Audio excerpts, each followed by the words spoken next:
Imagine if, after saving up to buy a nice little apartment, you discovered that one or more of your neighbours was running an illegal brothel right next door. With its stunning design and intricate vertical gardens, Sydney's Central Park development has become one of Australia's most desirable addresses. But according to disgruntled residents, some of these white lights have turned red, with reports that Central Park has become a hotbed of illegal prostitution. Sex workers in the building are brazenly using social media and internet forums to advertise their services. You've got councils such as City of Sydney, Willoughby, North Sydney, Hornsby. They have been complaining and protesting about what is seen as a government responsibility. But for rankled residents, calling the cops isn't enough to bring this caper to a happy ending. In New South Wales, running an unlicensed brothel isn't a criminal act, it's a zoning issue, which makes it a matter for local councils rather than police. But shutting down an illegal sex operation isn't as easy as you might think. You need proof, which requires a witness, someone who can go in and personally participate in the exchange of sex for cash. Someone like PI Lachlan Jarvis, who has a team of field investigators who specialise in busting illegal brothels. Some councils are spending in excess of $40,000 per year on trying to source this information for the courts. So, who are you going to call? Who are you going to call? We have the guy that you call. He works for the council. He employs guys that come and they go into apartments and have sex with these people to prove that sex is taking place in these apartments. And we're going to chat to him after the break, so don't go anywhere. I love that this is a council issue. Yeah. It's a council issue. Yes, we will go to break. See you in a sec. Now, before the break, we saw the story about illegal brothels in a Sydney tower block, and private investigator Lachlan Jarvis joins us now. Lachlan, this has taken some people by surprise today. I mean, how widespread are these illegal brothels? Fairly widespread. They tend to get investigated and knocked over, and then they spring up again after a while because, well, frankly, the laws don't preclude someone like this setting up and starting again after they've been taken to court and taken out. So your job is to get dudes to go in and find out what's happening inside these apartments. How do you find people, what is their job, and how do you find people to do the job?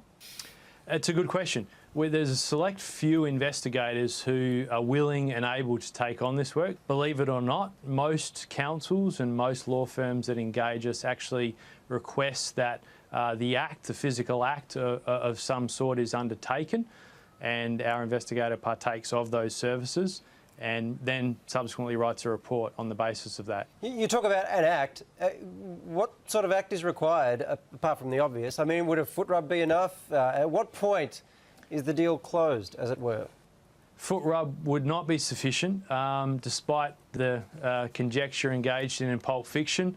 It's a bit more serious than that. So you need to have some form of sexual activity. So the Bill Clinton threshold would suffice. Simply put, any form of sexual-related activity where they're not licensed, where they're not authorised to conduct that form of activity, that's a breach. So the Bill Clinton thing's no saxophone playing, is that? Where That's out. That's out. No that's sax. noise. That's noise pollution. That's an entirely different act. Council laws all over the place, you are, Helio. Now, Lachlan, we're talking about.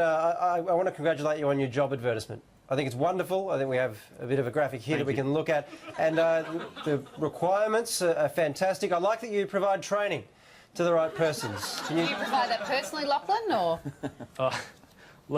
Look, they call me a desk detective, so I'm. What I do is very limited and very beige compared to what some of our guys engage in. What sort of training is required, though, for this job?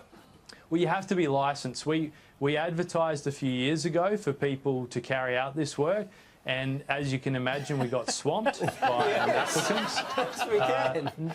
Not just from locally. We got them as far afield as Finland and Turkey and the US and you name it, we got them. But the problem is that they have to be licensed to be an investigator in Australia, and that's a serious requirement. So if there is someone who's licensed in Australia and wants to carry out this work, then by all means get in touch with us, but that licence requirement is a must. Just one question, Lachlan. The level of pay. Is there, I hate to use this word, but is there a loading for pain and stuff? Like, how does it work? It's an hourly rate in my opinion, they're remunerated quite well for the work they do. It's not a time or labour intensive process. They're required to go and get the evidence writer report. In short, it doesn't take too long in most cases. How minimal can the rate get? Is there a 5-minute rate? Well, that depends on the investigator, I guess, and other factors. Oh, I love how you've answered these questions. It's just unbelievable professionalism. It is Lachlan. professionalism at its best. Thank you very much for joining us tonight. Thank you very much. Where that wing came from.